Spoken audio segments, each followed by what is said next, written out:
So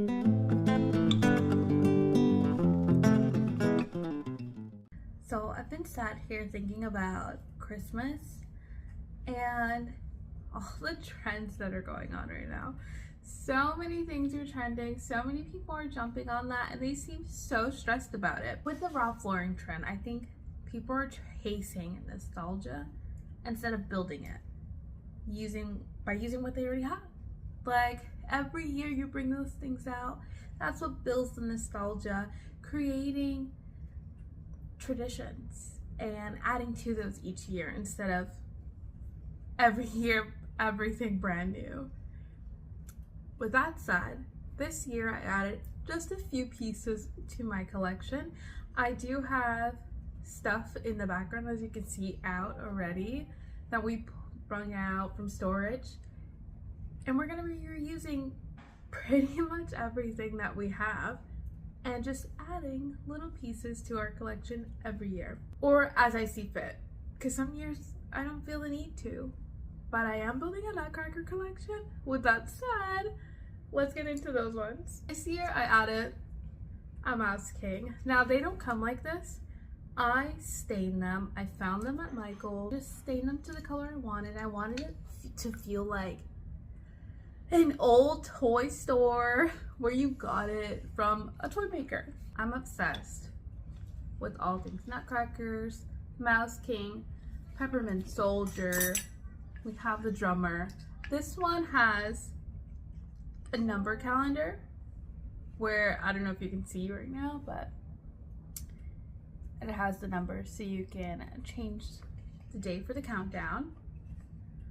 I also went and got the bear one, and again I stained all these. I'll show you what I did. I also saw these ones at Michael's. They are little ornament ones, and I just dipped them into the stain can because they were small enough to dip. This one has a little Christmas tree. I thought that was so cute. This one,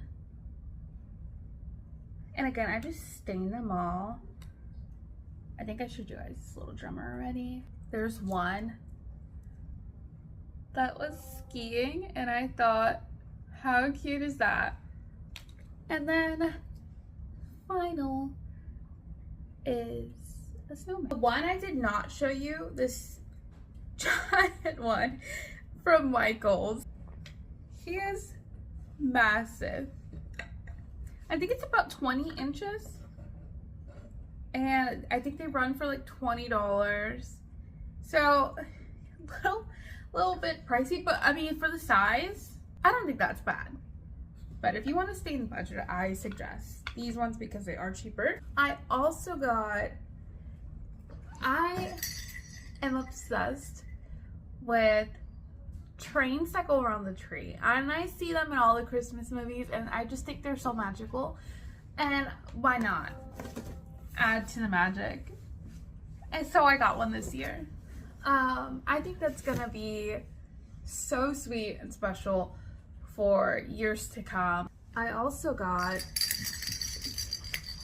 new garland because my last one broke, but I'll show you what I did with it.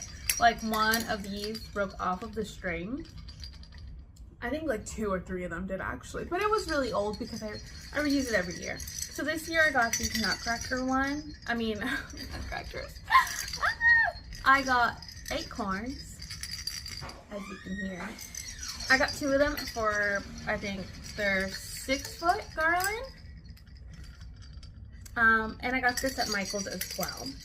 Now, I repurposed the garland that I did use for many years because it broke, but some of them did not break off. What I did was just, I kind of like snipped them off with scissors, and then I turned them into ornaments. I just ran some ribbon through, and now they have ornaments.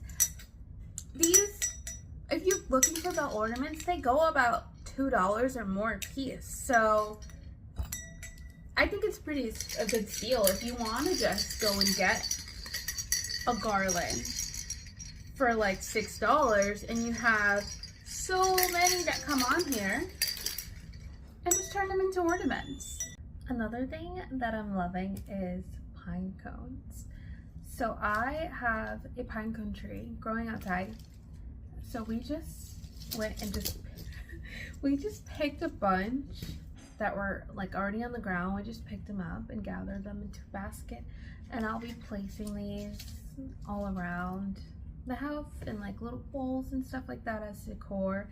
Also wrapping string around them if you can get them into this little grooves, and it'll create a pretty ornament as well. It's also worth keeping some still attached to branches because you can use them in your floral arrangements, and it's gonna be so beautiful. If you want that, like, I almost said regal, but like just exquisite, I'm telling you, it's gonna look so pretty over top. I did an arrangement, I'll show you the one I did in the living room already because I couldn't help myself. By placing them in bowls, I think, like, look how pretty. It's like, it's almost effortlessly and free. If you have pine cones in your yard, pick them up. Another thing I added this year is this candle. I have it sitting under, I wonder if I move my cup, can you see? You can kind of see the glow, but you can't see it. I'll put a clip in or something. But I have it under a candle warmer, and it's just this beautiful candle. Like, look at the jar. It's so pretty.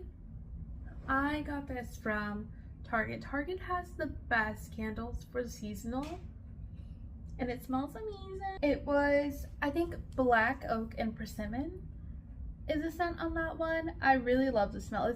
It just smells like Christmas. So good. This is another thing I bought. Not home decor, but I felt like with as much coffee as I drink, I should have had an insulated mug like a while ago. It's been so great. My coffee stays warm for like hours. So good. Like, I don't even know what else to say. Amazon. Amazing. One more thing that I got that I have been eyeing since last Christmas. I saw someone else put these on their tree. I just think it would add to the magic. And they come in two different shapes. They're ornament bells, and they have two different sounds. This one's not going. That one's okay. There we go. So they both sound different, and they already come pre-strung. You can snip this off if you want and add your own little ribbon, but I'm just gonna leave it. I think it adds to the charm, and it comes like a lot come in the box. I think there's like 20 of them. I did get one more thing, which was a tree skirt, because for years I was using like something like a fuzzy blanket and I'm just draping it around the tree, which is nothing wrong with that. You can still continue to do that if you love something like that. But I was doing that in the meantime as a filler until I found something that I love. Usually I use tree collars, but I really wanted to find a tree skirt I liked. I found one at Michael's. I already put it under the tree because I could not wait. So I will just show you a little clip of it. It kind of plays into that Ralph Lauren trend because it's tartan, but we're not following that. We are following nostalgia, and you're picking the things that you love for years to come. That's how you build nostalgia. Speaking of trends and collections, I saw someone throw a whole gingerbread collection away, which they seemed like they really enjoyed and loved. I don't understand that. To me, it kind of like plays into the depth of personal style. There's nothing wrong with some trends, right? But don't make that your entire aesthetic. You have to mix in, if you want to follow trendy things, which is nothing wrong with them, mix in those trendy things with things from your own personal style, what that you love, because it just makes it more unique instead of you having copy and paste of something that's trendy and you're going out and replacing all of your decor to jump on the next trend. It's like a death of personal style. For me, I think personal style is a lot more, one, meaningful and beautiful, because it makes everything just a little bit more special when you really do love it. And if you're someone who really loves trends, by all means, go for it. I think some of them are beautiful. Just keep it in mind, you don't have to go out and get a whole bunch of new decor. Just slowly build over time and add pieces to what you already have. I think that's all for now. Thank you guys so much for watching. It feels good to be back and making videos again. But yeah, until next time.